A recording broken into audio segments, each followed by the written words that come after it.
Pero cuando tú pasas al plano moral, tú dices, por ejemplo, ¿qué es el honor? Miralba se puso a decir que Francisco es un ladrón, entonces yo digo, sí, me dañó mi honor y mi derecho a mi buen nombre, yo quiero $100 millones. Y un juez dice, ¿cómo yo cuantifico eso? El juez lo que hace es literalmente que en su cabeza ve como el entorno y dice 500,000 pesos. Y yo puedo sentirme ofendido porque para mí eran $500 millones que yo necesitaba. Pero entonces volvemos a lo mismo, son labores sumamente complicadas y difíciles de entender, porque van a variar de caso en caso. El juez va a ver lo que pueda ver, los baremos, los elementos, objetivos, subjetivos, si tenía 5 hijos, si tenía 1, si tenía un préstamo, si era rico, si era un gran profesor y estaba al borde de encontrar la cura del cáncer, o si era un corredor de Fórmula 1, o sea, todas esas cosas ayudan al juez a crearse una idea, pero en lo subjetivo siempre va a haber un tema de especulación que va a estar atado a lo que se llama la íntima convicción del juez, que es literalmente su cabeza, su conciencia, cosa que uno no necesariamente puede percibir o valorar.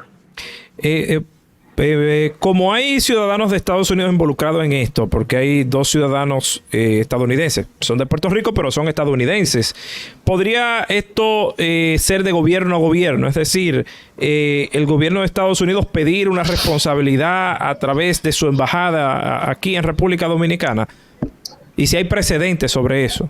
Mira, cuando hay ciudadanos norteamericanos, o mejor dicho, ciudadanos extranjeros que tengan una embajada o una presencia fuerte en la República Dominicana, normalmente hay mucho interés en llegar al fondo del asunto.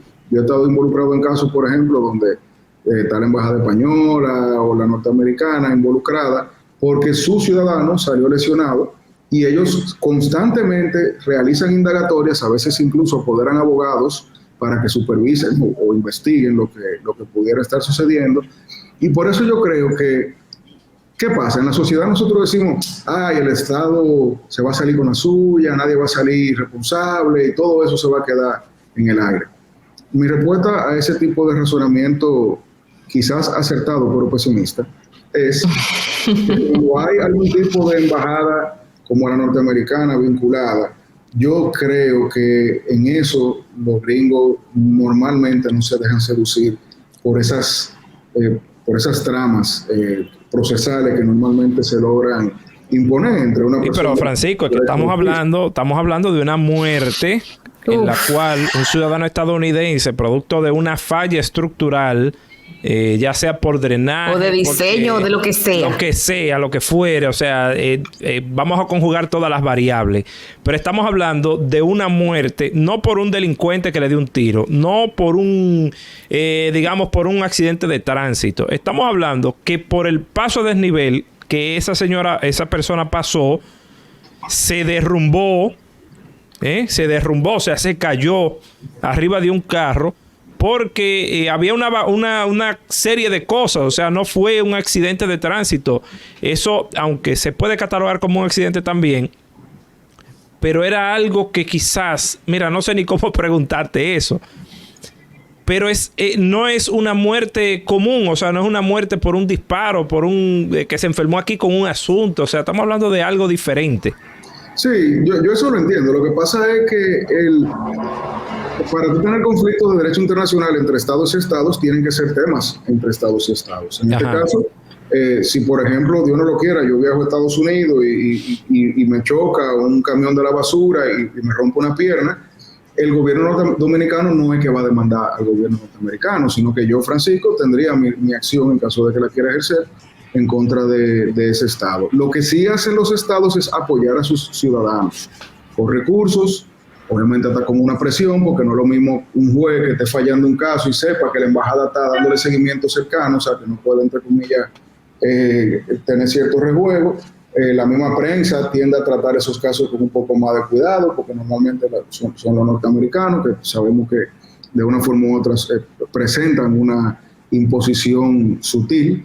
Y yo por eso creo que, si bien es cierto, no es un conflicto entre estados, porque aunque haya sido el estado el que no sabemos si el caso es un caso hipotético, aunque haya sido el estado que haya puesto una bomba nuclear en el medio de la Lincoln y que le dijeron no la ponga, que eso puede explotar por el sol, y explotó y se llevó de encuentro a una persona de otro país, esa persona va a recibir un apoyo de su embajada y de sus con ciudadanos que probablemente se va a traducir en una agilidad adicional. Y le pongo un ejemplo concreto.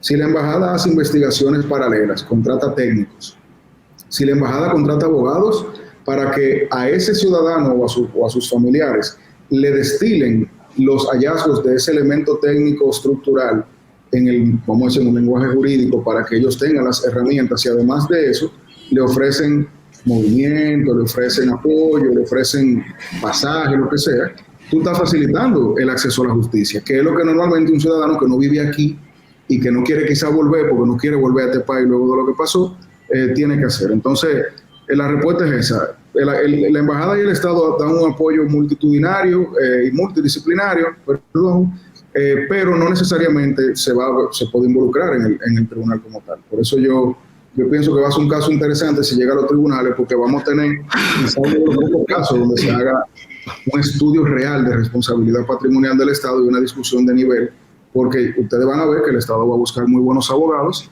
y probablemente las víctimas también. Entonces, en ese escenario que vamos a ver realmente un choque que valga la pena ver, incluso del plano académico, que al final es lo que a mí me interesaría, para entender cómo la judicatura va a reaccionar ante ese tipo de eventos.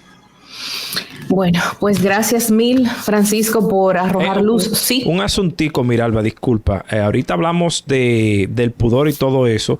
Vamos a exprimir 2 segundos más a Francisco. Francisco, lo que hizo el procurador o el ex procurador general de la República de esta opinión de un grupo de trabajo de la ONU, de los derechos humanos y todo esto, ya Wilson Camacho dijo que fue un trabajo de lo mismo que hizo Jean Alain Rodríguez, pero ¿está obligado el Estado a acatar esta decisión desde el punto de vista del derecho? No, mira, ese grupo de trabajo, que se puede considerar como una comisión consultiva, se crea, no ahora, y no solamente para estos casos, como una forma de la ONU facilitar a los ciudadanos del mundo, de las personas que son signatarios o que pertenecen a la organización, de hacerle preguntas. Yo ahora mismo puedo ir a la DGI y solicitarle una opinión no vinculante, como se llama, y decirle, ¿este celular paga impuestos? Y la DGI me dice, sí, paga impuestos. Esto no es vinculante, pero tú tienes una idea de más o menos de lo que yo pienso. Entonces, lo que surgió de esa discusión, de esa solicitud, de esa exposición del caso, que debo decir fue unilateral, porque el Estado, cuando se le citó para que compareciera y presentara sus argumentos, no fue el resultado de una investigación viendo una cara de la moneda, donde ellos identificaron aparentemente elementos objetivos que le permitieron llegar a esa conclusión. Ahora, es cierto que eso no es vinculante, es cierto que el Estado puede ignorar eso, porque además ellos se la dirigen al presidente y esperan que el gobierno haga algo cuando eso está en manos de la justicia. El gobierno no tiene incidencia, por lo menos estructural o jerárquica, dentro del organigrama de la justicia, pero sí no deja de ser una prueba, o sea, una prueba de lo que el ex procurador Jean Alain dice, que se cometió en su contra, y que evidentemente, en caso de que en algún momento él quiera buscar un resarcimiento del Estado en favor de su persona, eso va a ser un documento importantísimo, porque ya eso lo dijo otra gente. No lo digo yo, no lo dice él, no lo dice la prensa. Siempre y cuando no se demuestre que lo que se le está acusando es correcto, ¿verdad? No, porque el hecho de que él sea culpable, que no lo sabemos, no quita que el respeto a su integridad en la cárcel era una necesidad. Y volvemos al ejemplo de Jack el Destripador, que siempre me gusta usarlo. Tú pones a Jack el Destripador en tribunal y a él hay que respetarle todo su derecho como si fuera a la santa o al santo más grande del mundo. El hecho de que sea malo, de que sea confeso, puede ser una persona que diga, sí, yo maté 500 niños y me lo comí. Eso no quiere decir que es su integridad. Lamentablemente, para las personas que no logran entender eso no quiere decir que su integridad se tiene que poner en juego. El respeto al preso más malo y al preso más bueno es la misma. Por eso es que nuestro sistema necesita institucionalidad. Porque si nosotros no sabemos... Totalmente de acuerdo. Dependiendo de en qué cárcel tú caíste, de quién eres o de si tú tienes dinero o no, entonces hay un vacío ahí en el medio que si yo mañana caigo preso y me mandan por una cárcel que es de las peores, Francisco fracasó. Entonces esas son las variables que yo pienso que se van a ver luego. No es vinculante, debería llamar a una reflexión para ver si algo de allí tiene razón. Fue unilateral porque el Estado dominicano no dio su exposición, para mí una debilidad en el Estado que haya dejado que eso se vaya solo, pero no deja de ser un documento de prueba que él en su momento lo usará y un juez valorará en su debida dimensión. Sí, no, y vi que Wilson Camacho, o sea, lo respondió, pero lo respondió más por el tema de que Jean Alain estuvo haciendo lobismo y que contactó gente para esto, o sea que... Eso yo no sé si es verdad. Supongamos que lo fuera. Yo no sé si es verdad, pero supongamos que lo fuera. No, es la declaración de Wilson Camacho, o sea... Sí, no, yo sé, pero lo que digo es que imaginémonos que el magistrado Camacho tenga razón. A mí, honestamente, eso tampoco me quita el sueño, porque sea lobismo o no. ¿Qué es el lobismo? El lobismo es tú contratas a una gente para que sea tu voz y la lleve a lugares. Entonces, el lobismo no es compra de voluntades. El lobismo es conseguir un vocero que venda tu versión o tu historia.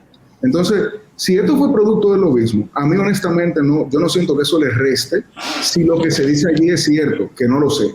Ahora, si yo fuera la Procuraduría, si yo fuera el Estado Dominicano, si yo fuera el régimen penitenciario, si yo fuera el Poder Judicial, yo lo leo, veo lo que diga allí que sea cierto o no, investigo y le presento, aunque ya es tarde, porque ya ese informe salió, le presento a esa comisión, a ese grupo de trabajo, mi verdad, con documentos para que ya el Estado por lo menos pueda ilustrarlos a ellos de lo que hay, aunque no lo hizo en su momento y debió hacerlo, para que entonces se tenga ya una verdad, vamos a decir, completa, una imagen completa. Si yo le tiro una foto a un grupo de personas y solamente salen 2, entonces hay un grupo que yo no conozco. Si no, claro. De hecho, en un breve comentario que yo hice ayer, dije, bueno, pero ¿y cómo puede ser que en este caso el Estado no se haya referido a ese tema ni haya investigado? O sea, ese grupo de trabajo le preguntó a la República Dominicana sobre esto, habló sobre esto con las autoridades dominicanas. Le preguntó, incluso en la segunda página, me parece, del informe, te lo puedo mandar por WhatsApp, ese corte ahorita. Lo que dice el grupo de trabajo es, le invitamos al Estado Dominicano, le dimos una prórroga, creo que era 2 meses después, para que vinieran o hablaran con nosotros y nunca recibimos respuesta. O sea que hubo ahí una debilidad institucional del gobierno o del Estado, porque ya no sé al final a quién fue que se le envió esa comunicación, o sea, no recuerdo a quién fue que se le envió la comunicación, pero se dejó que saliera solo, o sea, se oyó una sola cara. Debió tener una respuesta. ¿Quién debió responder? ¿Cancillería? ¿Procuraduría? ¿A quién le correspondía? Yo pienso que debió responder Cancillería, auxiliado de Poder Judicial y Procuraduría. Porque la Cancillería es como el filtro, el vocero. Entonces tú tienes la Cancillería, que es ese embudo donde todo viene y yo lo saco. Entonces yo pienso que la Cancillería era la que estaba llamada a responder, apoyada obviamente en Procuraduría, régimen penitenciario que está bajo de la Procuraduría, Poder Judicial, si había alguna denuncia que vinculara al Poder Judicial, y cualquier otro organismo, institución, ente que haya sido afectado por las declaraciones del ex procurador. Hay que ser bien claro, y ya esto es lo último que voy a decir para no quitarle mucho tiempo. Mucha gente dice, pero el Estado ahora tiene que responder todo lo que... Sí, el Estado tiene que responder todo lo que le mandan, porque para eso tenemos un cuerpo contratado para evaluar y responder, y que nosotros como Estado no quedemos mal. Porque que esto no sea vinculante no deja de ser algo feo. Es una manchita que quizá es insignificante en esa gran fábrica de relaciones estatales, pero no deja de ser algo que se pudo haber evitado o por lo menos mitigado si se hubiese hecho una comparecencia. Al no hacerse... Una reacción, una respuesta. Hay que contar el fuetazo que eso representa. Francisco, muchas gracias. Un placer siempre recibirte. Francisco Álvarez con nosotros abordando temas desde la responsabilidad penal o civil del Estado en la tragedia que ocurrió la semana pasada y que involucra a ciudadanos estadounidenses. Y también repasando un poquito lo más reciente del caso Jean Alain y esta resolución o información, carta que envió. ¿Qué realmente es? El nombre del documento. Es un informe. Es un informe, muy bien. Se comunica y que exhorta, es exhortativo ahí volvemos a lo mismo, es exhortativo al gobierno, que el gobierno no puede hacer nada. Si mañana el presidente Abinader dice, suelten a Jean Alain, eso no funciona. No funciona así.